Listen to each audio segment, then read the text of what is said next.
Josh Duggar has requested that the court choose a new attorney for him after he was found guilty of possessing child pornography in 2021.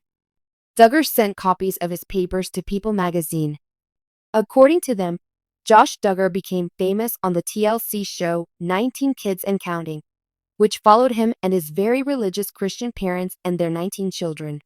He then wed Anna Duggar in 2008, and the two of them have 7 kids together. Despite his involvement in child pornography, Anna Duggar continues to support him. According to People magazine, Josh Duggar filed a letter to the judge overseeing his case, arguing that he did not have the funds to hire the attorney of his choosing so that he could proceed with his case and prove his purported innocence. Josh Duggar said in the letter obtained by People magazine that he was not given a fair hearing due to issues with the way his case was handled. Josh Duggar allegedly mistreated ladies under the age of 18 in 2015, including 2 of his own younger sisters, according to People magazine. His name was linked to a website later that year that assisted married persons in having extramarital affairs. He was convicted around the time of the birth of his 7th child with wife Anna Duggar in 2021. Additionally, he suggested that the forensic evidence might have been faulty, which would have altered the hearing's decision-making process. He said, "The document also says that new evidence has come to light that could help his case." Duggar, who is incarcerated in FCI Segoville Federal Prison, is the author of this. The ruling was unfair, according to Duggar's request, because of the intense scrutiny and broad publicity of this case. Josh Duggar is making headlines again, but not for the best. On TLC's 19 Kids and Counting, he was once regarded as the pious Duggar family's clean-cut eldest son. He is currently incarcerated and making headlines by requesting a new legal lifeline. Why? He claims he is penniless and is no longer able to pay his attorney. What is the objective? To reverse his 2021 sentence for child pornography, which horrified the public, damaged his family's reputation, and garnered significant media attention. Now, there is a lot of discussion, shock, and online side-eye around Duggar's most recent court decision. A somber decline from grace. Josh Duggar was viewed as the embodiment of traditional, conservative Christian values in America when he initially rose to fame.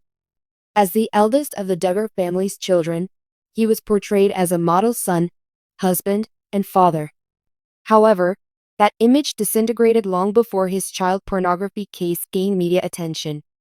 A police investigation from 2015 stated that when Duggar was in his teens, he had mistreated a number of young girls, including some of his sisters.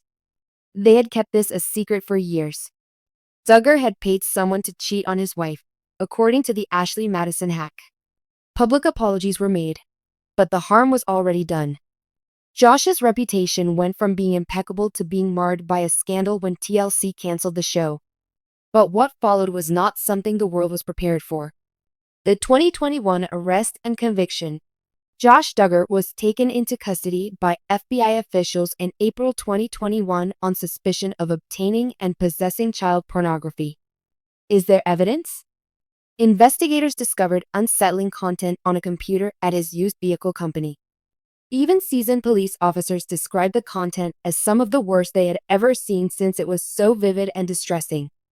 Following a trial that lasted more than a week and featured testimony from computer forensics specialists, Duggar was found guilty on both counts in December 2021. In May 2022, he was sentenced to 12 years and 7 months in federal prison and 20 years of tight monitoring while he was at large. Currently, he is serving time at FCI Segoville, a Texas federal prison that focuses on housing sexual offenders. A new section of the law now begins. Duggar requested this week that the court either assign him a new attorney or give him time to locate a less expensive one. He claims that he is no longer able to cover his legal bills. The former media-savvy and rich man is essentially telling the judge, "I can't afford to fight this anymore, please help me." According to reports, Duggar's attorneys have already filed appeals in an attempt to get his conviction overturned. According to some of these arguments, Duggar's rights were infringed upon throughout the course of the investigation, or the evidence was improperly collected. Even though all of these efforts have so far failed, he isn't giving up just yet, as evidenced by his need for additional attorneys. Can he actually overturn the conviction? That is the true question. To tell the truth, it is quite difficult to reverse a federal verdict. Unless there is unmistakable evidence of malfeasance, legal error, or rights breaches, courts often preserve jury verdicts. Additionally, there was a substantial digital trail of evidence in Duggar's case. According to reports, investigators have directly connected downloads to his IP address and location of employment. Additionally, they were able to connect his login activity to him directly.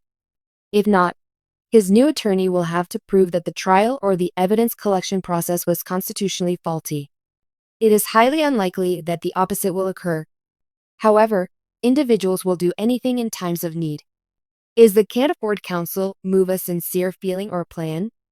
The military aspect of this is difficult to ignore. Making a claim of financial difficulties can buy you time, slow down the court proceedings, or even win sympathy. However, it also raises the question, did Duggar's legal arsenal run out? If not, is this a means of obtaining a new attorney who could have a different perspective? Remember that the Duggars weren't actually impoverished. Due to the popularity of their show, they were able to secure lecture engagements, book sales, and even political connections. Josh used to work for the Family Research Council, which is a fairly conservative organization. Josh can't access the money, or it's gone. People's reactions were a mixture of indignation and eye rolls. Social media makes it obvious that people dislike this decision. Some claim that Duggar is merely acting innocent in order to avoid being discovered.